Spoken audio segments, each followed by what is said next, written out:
Assalamualaikum warahmatullahi wabarakatuh. Apa kabar semuanya? Jumpa lagi kita di BMB2 Channel, bahas masalah pertanahan dan perumahan. Kali ini kita akan membahas seputar tanah terlantar. Pentingnya tanah terlantar ini kita bahas karena siapapun pemilik tanah, sekalipun mempunyai sertifikat, apakah sertifikat itu hak milik, hak guna bangunan, hak pakai, hak guna usaha maupun hak pengelolaan, bisa tanahnya tersebut menjadi objek penertiban tanah terlantar, sehingga yang bersangkutan juga berpotensi akan kehilangan kepemilikannya atas tanah tersebut. Tanah terlantar saat ini diatur di dalam Peraturan Pemerintah Nomor 20 Tahun 2021. Nah, tanah-tanah yang seperti apa sih yang bisa menjadi objek penerbitan tanah terlantar itu? Yaitu untuk tanah milik jika selama 20 tahun tanah itu ditelantarkan, artinya tidak dimanfaatkan, tidak digunakan, tidak juga diusahakan sebagaimana layaknya orang yang memiliki tanah. Demikian juga untuk yang pemegang hak guna bangunan, hak pakai, hak guna usaha juga tidak memanfaatkan, tidak mengusahakan, tidak menggunakan tanah tersebut sesuai dengan sifat dan tujuan pemberian haknya. Nah, kapan dia menjadi objek tanah terlantar? Ketika jangka waktu atau masa pemberian hak itu berakhir, tanah tersebut belum juga dimanfaatkan. Oleh karenanya, yang bersangkutan tidak bisa lagi memohon perpanjangan atau pembaruan haknya. Proses sampai tanah itu ditetapkan menjadi objek tanah terlantar yaitu dimulai dengan adanya inventarisasi. Inventarisasi tanah-tanah yang terindikasi terlantar, dan kemudian akan diidentifikasi, dievaluasi apakah memang tanah tersebut memang sengaja ditelantarkan, sehingga kemudian itu akan masuk ke kategori objek penertiban tanah terlantar.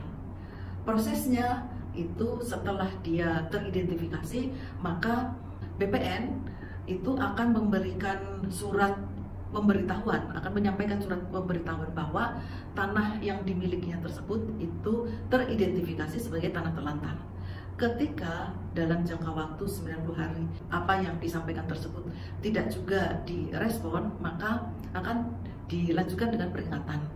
Peringatan pertama itu diberikan sampai dengan 90 hari.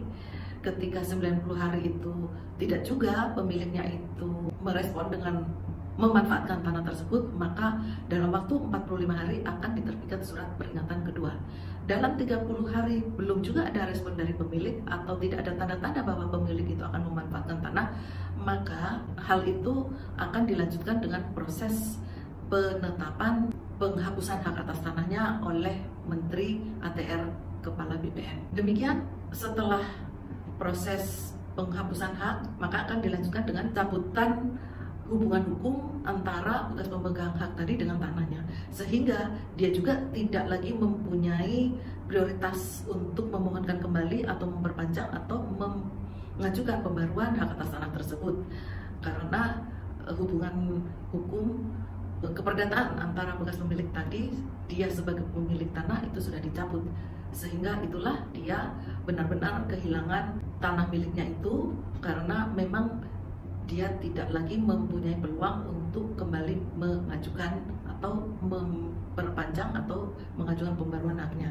Demikian juga pemilik tanah yang tadinya mempunyai sertifikat hak milik, ketika dia sudah terkena tanahnya tersebut sebagai objek penertiban tanah terlantar dan sudah mendapatkan penetapan penghapusan haknya dan juga pencabutan hubungan hukum antara yang bersangkutan dengan tanahnya tersebut, maka dia juga tidak lagi mempunyai kesempatan untuk mengajukan permohonan atas tanah yang sebelumnya dimilikinya tersebut.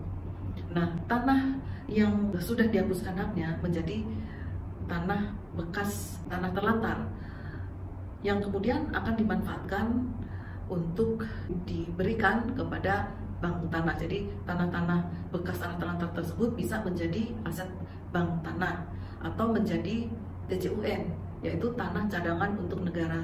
Demikian juga bisa menjadi objek reforma agraria untuk redistribusi tanah atau distribusi tanah yang kita kenal dengan land reform, yaitu redistribusi tanah pertanian, akan diberikan diberikan kepada masyarakat yang mengelola atau mengusahakan tanah pertanian.